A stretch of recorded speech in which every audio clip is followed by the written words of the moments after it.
सुना मेरी सखिया स्वागत में गुड्डू कुमार राय ऑफिशियल में आपका स्वागत है। सुना मेरी सखिया स्वागत में गाली सुना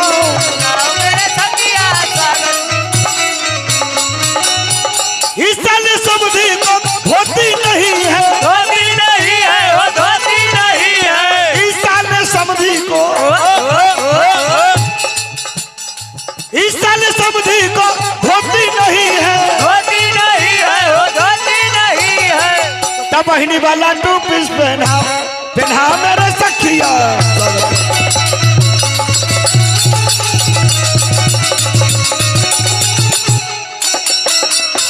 रामचर भैया हाँ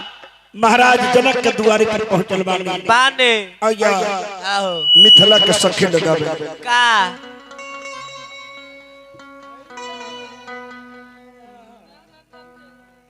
कि मंगल में दिन आजू है पाहुन छठिन आए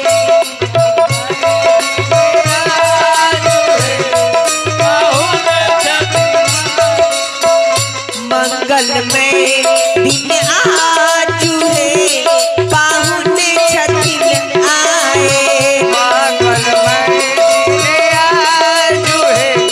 पाहुन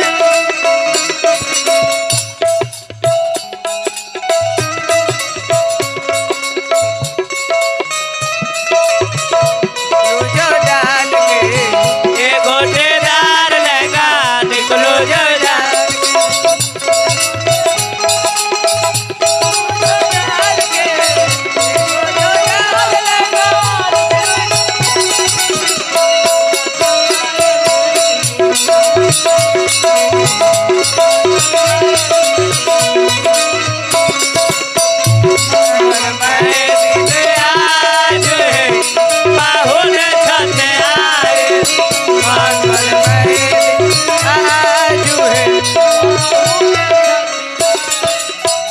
ऐसन सूरत नहीं आँखों से देखनी आँखों से देखने नहीं आँखों से सुनने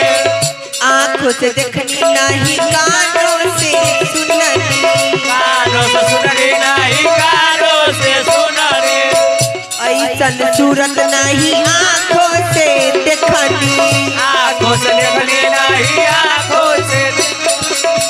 आँखों से देखनी नहीं कानों से सुननी कानों से सुनने नहीं कानों से शुभ शुभ लगन छैया जूहे पाहुन छथिन आए सुबह सुबह लबर छैया जो है पाहुन छठ आए ए सखी सा हाँ तो मंगल में दिन आज है पाहुन छठिन आए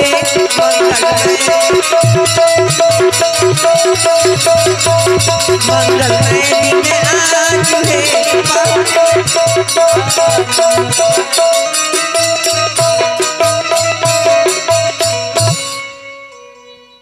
दुल्हा सरकार हाँ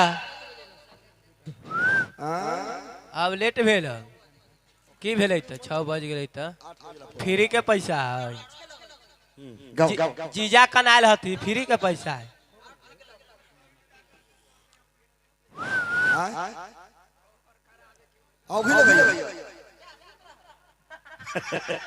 औंधी लगाया त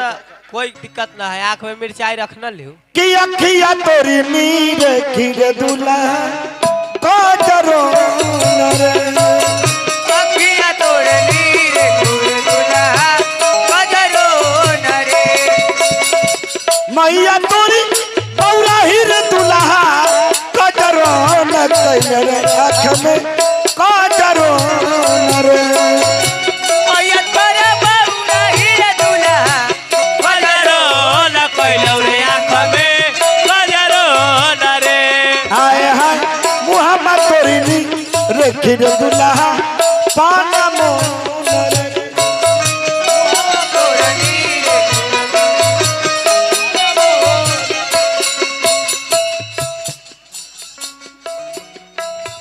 मैया तोर पनहरिया रे चो मुख में बनबो न रे। मैया तो पनहरिया रे चोरी बनबो न दे रौर मुख में बनबो न रे। महारानी सुनैना सखियों के साथ में दुल्हा का परछावन देखो कितनी गो किया अपन सासू अरे बारी गोदा नाद है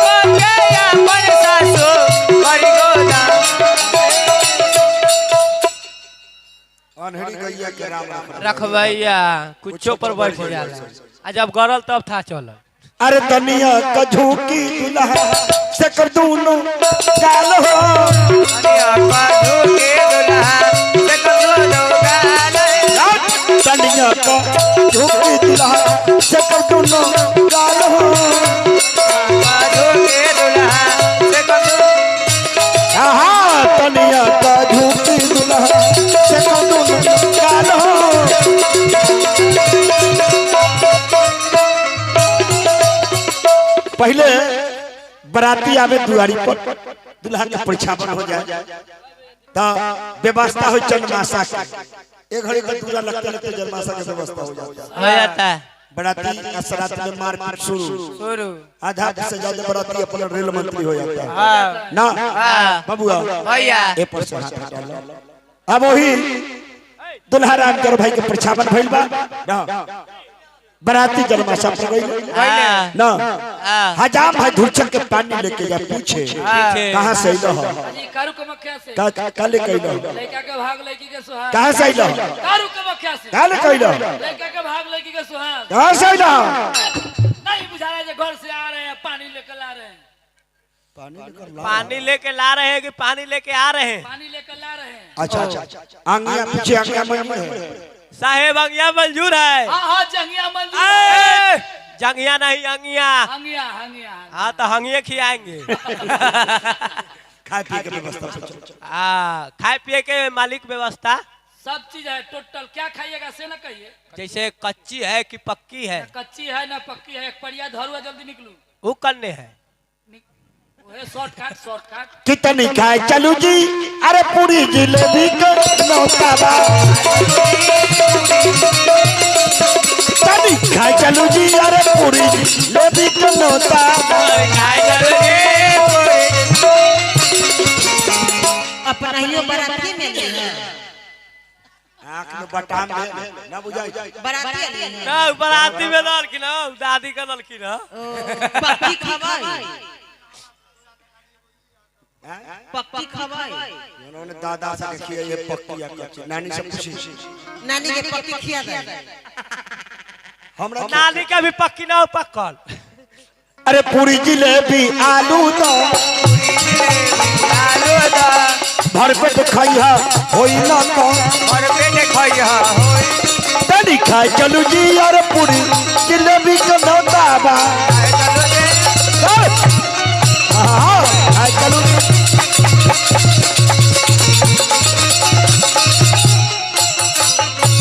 बराती लोग दुआरी पर आके भोजन कैले बैठ अब भोजन जब कैलन तो लड़की के निरीक्षण करे खातिर भैंसुर जावतानी गहना लेते जा पीछे जा मौरी तारा हाथ से में मौरी पहले रहे लगा और कि धीरे धीरे भैंसु धीरे धीरे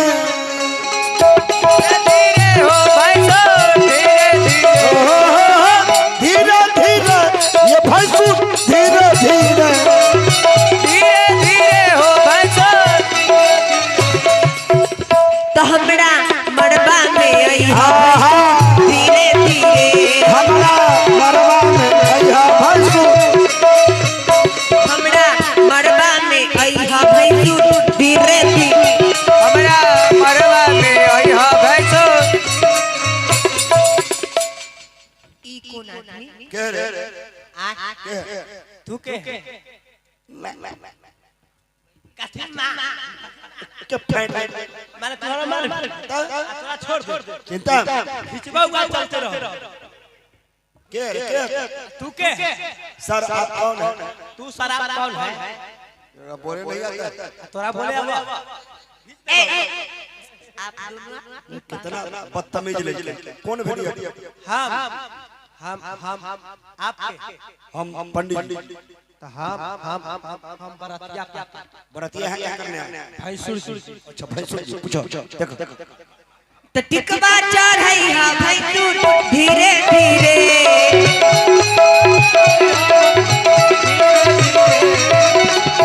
ए सखी सब तो हमर लाढो नी रखी हा भैंसुर धीरे धीरे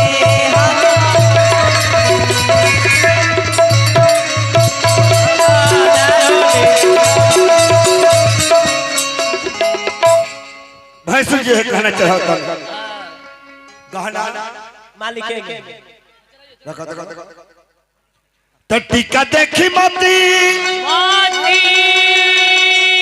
अरे भूली हो पापा अरे टीका है मंगना के आगे ऐसे में समझता था न तलड़ी का है सत पचुआ के जलमा 7 5 12 गो के जलमा। पहले सुनिए 7 5 12 12 कमल के रामचंद्र भाई परम अवतार है। ऐसे आगे लो ऐसे आगे ना कि टीका देखिए मत भूलिया हो पापा टीका है मंगन होला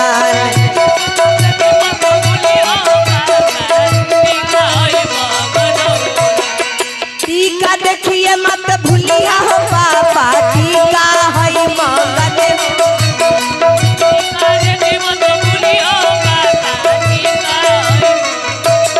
ए सखी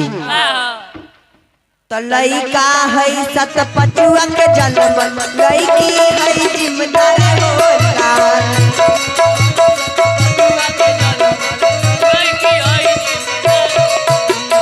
लइका है सत पचुआ के चल लइकी है जिम्मेदार होला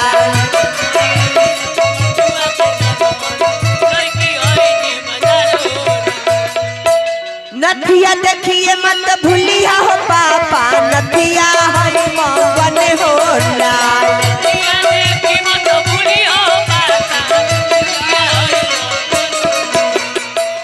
ए सखी सब तो लइका है सत पचुआ के जलमल लइकी है जिम्मेदार होला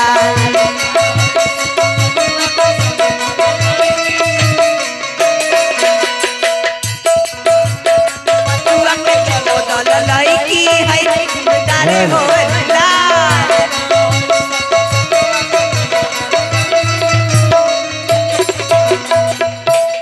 गाना चढ़ो लड़की कह हाँ पानी का पत्ता मांगो पान का पत्ता लग अरे दही दलियल चंदन करेला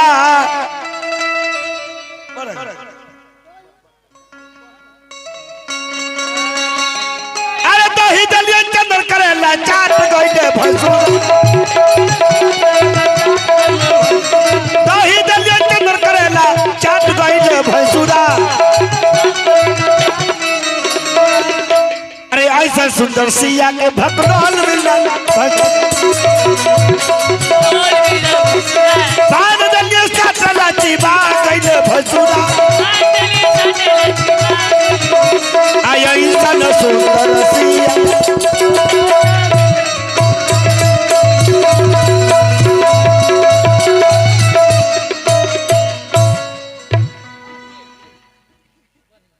सब हमने समझ आ गया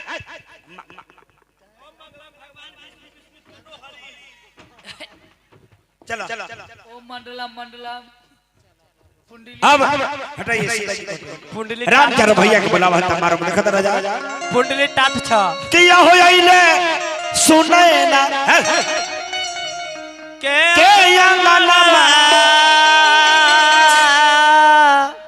पहुना मार रघुबर अइले सुने अइले सुने ना के अंगनमा पहुना मार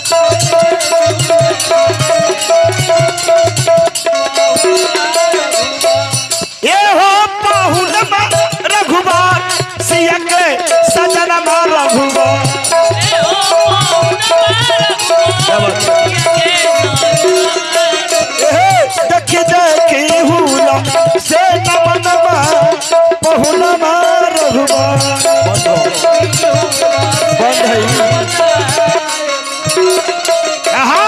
देखी देखी हुला से नमनमा पहुनमा रघुबर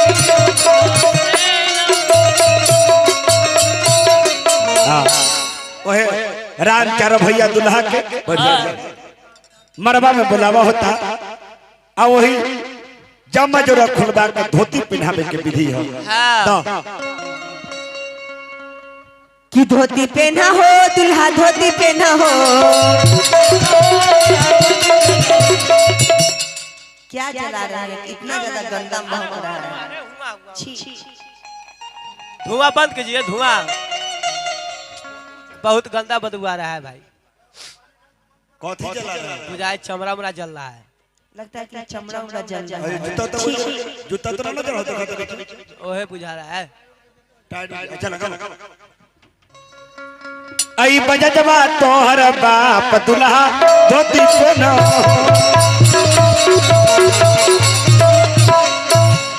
दुल्हा सरकार के धोती पहिरा बन हो गइल बा पहना हो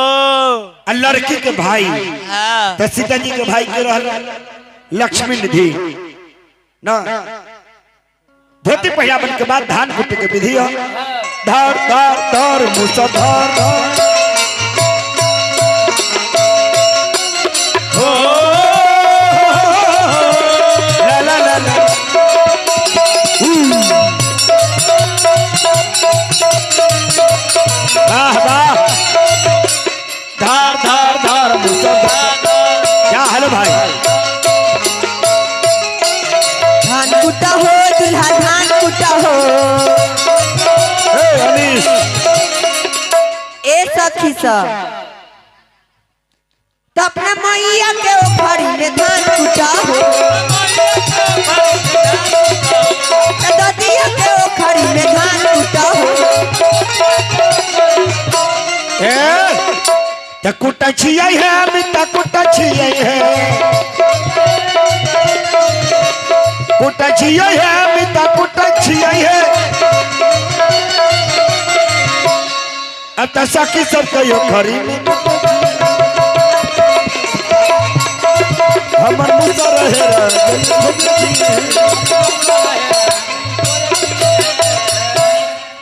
अब लड़की के भाई सीता जी के भाई हाँ लक्ष्मी निधि निधि गर्दन में गमछा लगा के दुल्हा सरकार के हाँ भावर घुमावे ले देखो कैसे हो